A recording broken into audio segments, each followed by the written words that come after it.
Alrighty, guys. So looking at some HRT tactical stuff tonight that I got through a friend on Instagram. Works for Valhalla Tactical. I don't understand how the two companies are related. They are in some form or fashion, but bottom line, I got this stuff for free, but I'm not tied to either company. All right, so we've got their mag pouches, which they've got pistol mag pouch and a rifle mag pouch. Which are kind of an interesting take. So they both have a Kydex-ish liner. I don't think that's actually Kydex. I think it's injection molded. That is kind of, it's part of the pouch for all intents and purposes. I think you could get this out of here. Nope, you can't. But you wouldn't want to use it without it anyways. So it's in there, and it's kind of an interesting laser cut wrapped grommeted product. It does have the 1/2-inch Molly that I said was weird on the Haley pouches before I knew what it was really for, right? So I like it. I liked it on the Haley pouches once you guys told me I was stupid and what it was for. All right, it gives you more finite adjustment on ride height, which is a good thing. I didn't pick up on it right away. And then the rifle pouch has an interesting Molly field on it, so you can mount you can mount two things side by side. Probably not two of these, but you could put like a frag grenade or smoke grenade or something on top of this, a 2-column pouch, and then it's also got a column in the middle, so you can put your pistol mag on top of your rifle mag if that's something you want to do. And both of those have that 1/2-inch Molly. All right, we'll go into that a little bit more detail in a minute. And then the belt. So I get it. There's only so many ways you can do a Tigris belt. When I got this, the only other one that I was really aware of was the axle belt, which to my knowledge was the first like Tigris cord belt out there. It's a really good idea. I think it's more companies are going to do it, and I think that's a good thing.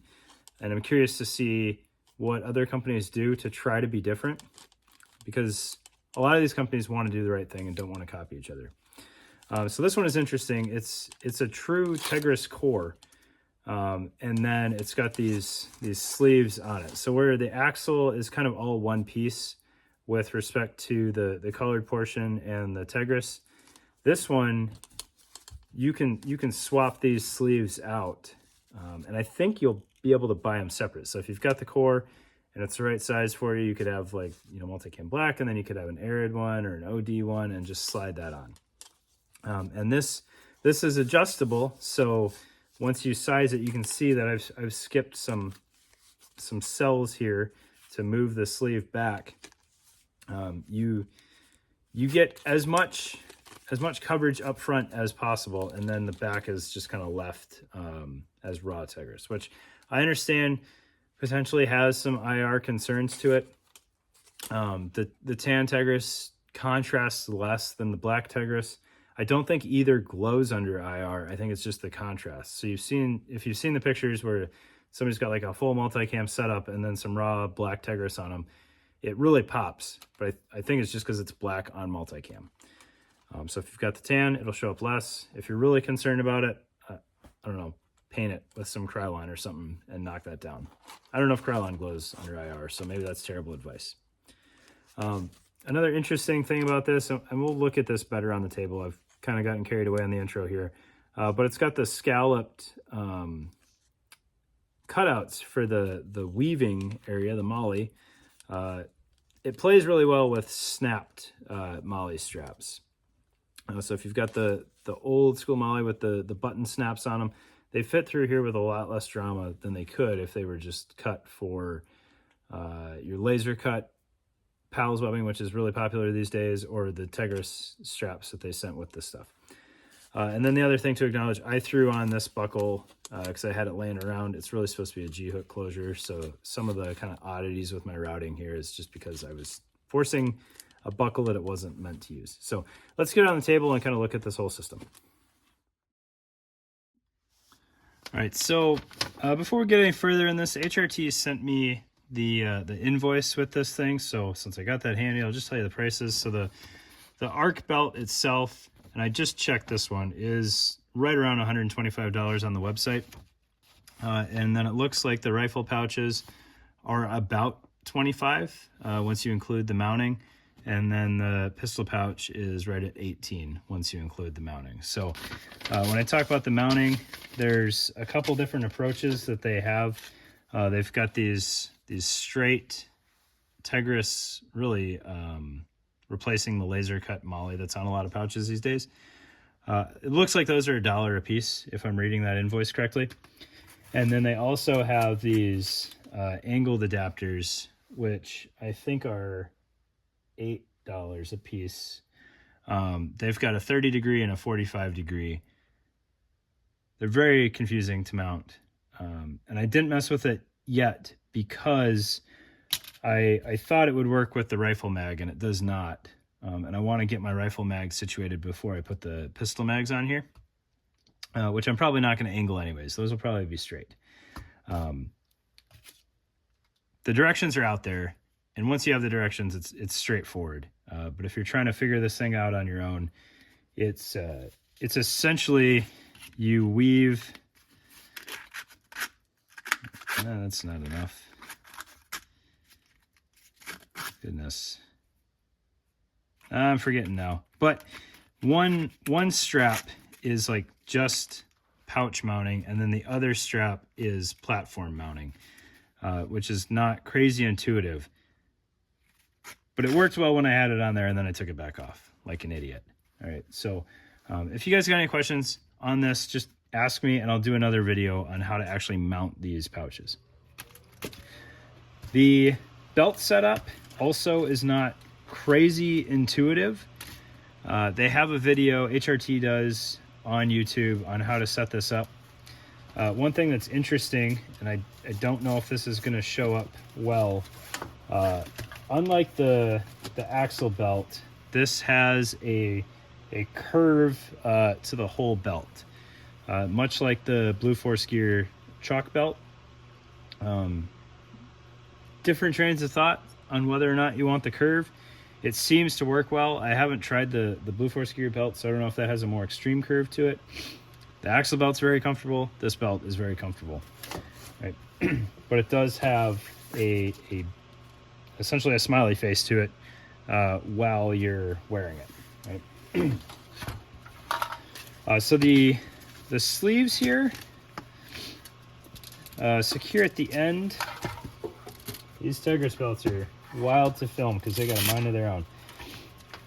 You undo this little Velcro tab here, and then there's a Tegris kind of butterfly clip that is sewn to the sleeve.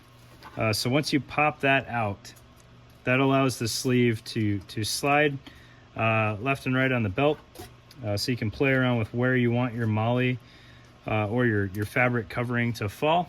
And then you tuck that butterfly in there, and then you protect yourself from it with this little Velcro strap here. This end of the belt is pretty intuitive because you just want it essentially as close to the end of the belt as you can, with one column left over to situate your buckle on. The other end of the belt, though, is more dynamic. So you can see, I think I may have lost too much weight since I got this thing, but this is the feeder end, and you're gonna mount this buckle essentially as close to this as you can, and then when you don this thing, you are going to tuck this tab into that sleeve, and then keep going until your buckles line up. Tuck that quite enough, and there you go. So there's a couple different approaches that you can take to this one. Like I said, it's supposed to be a G-hook. So this end, I believe, would have been a fixed loop here, is what we've got situated. All the excess webbing is tucked into the sleeve and secured in there. And then the other end would be your G-hook. And you can do the same thing with that. You can, if you've got everything sized and you know where it's going to be and you're confident that you're always going to wear the same size clothing and everything, you can tuck the webbing back inside, so your G-hook is fixed, your loop is fixed, and then you just need to finagle just enough slack in there that you can hook your G-hook, and then take a deep breath and let go. and then you'll be golden. I did not do that. This little tail of 1-inch webbing here is not a big concern, so if I need to tighten this up, I can.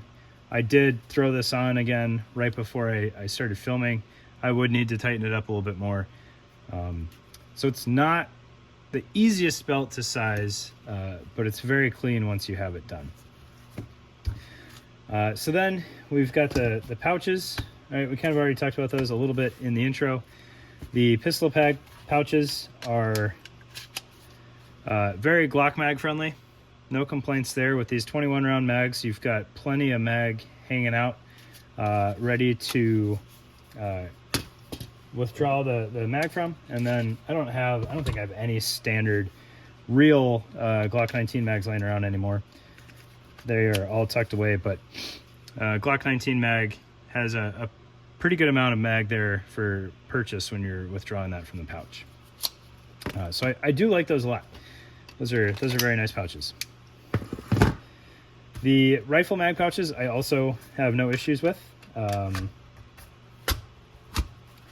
a little snug, not too snug once it's mounted on the platform, but it'll fit stand mag mags just fine. And then it'll also fit P-mags, even the Gen 3 P-mags with the over insertion tab. Those fit in there just fine as well. Really nice retention. Obviously plenty of mag left for withdrawing that from the pouch, and it comes out without too much issue at all. One interesting thing though, if you get these, you need to, obviously you would want to mount it before you have a mag in there. As the mags are inserted, they do push out on that injection molding in there. So it's going to get a little bit more snug once it's mounted, just because this little foot here, you can kind of see that popping up, is going to be fighting against your mounting solution. I think for the price, 18 bucks for the pistol mag, not too bad. 25 bucks for the rifle mag, that's not too bad either. That's pretty comparable to your S-Tacs or your Tacos, and I think this is for sure just as good as the Taco. The S-Tac ones have a lot of street cred, so I don't know if you're going to convince anybody that it's better than an S-Tac, but I think it's plenty serviceable. And then just to readdress with the belt, it is designed to be a two-piece belt. It has this very mild hook in here. You could throw this over just about any clothing that you needed to, and it's not going to destroy it, but it will engage with loop just fine, which I should have some loop laying around here somewhere. Let's see here. Yeah, we got some loop from a half jacket here, and you can see it. It engages with that enough that your belt's not going to go anywhere on you. I think for 125 bucks, that's a pretty competitively priced belt. Whether you choose that or the Axle, I don't know what really factors into that decision. Maybe, if Axle is in stock, maybe that's the way you go. If Axle is kind of in a wait time right now, I think HRT may or may not have more manufacturing capacity, so that may be the way to go for that. But there you go. HRT ARC belt and ARC mag pouches. Very nice stuff. Again, it's my only experience with HRT. I don't have any complaints. These are not nearly as intuitive as they could be, but I don't think anybody has a super solid angled mounting solution right now. So thanks for your time, guys. Really appreciate it. And have a great holiday season.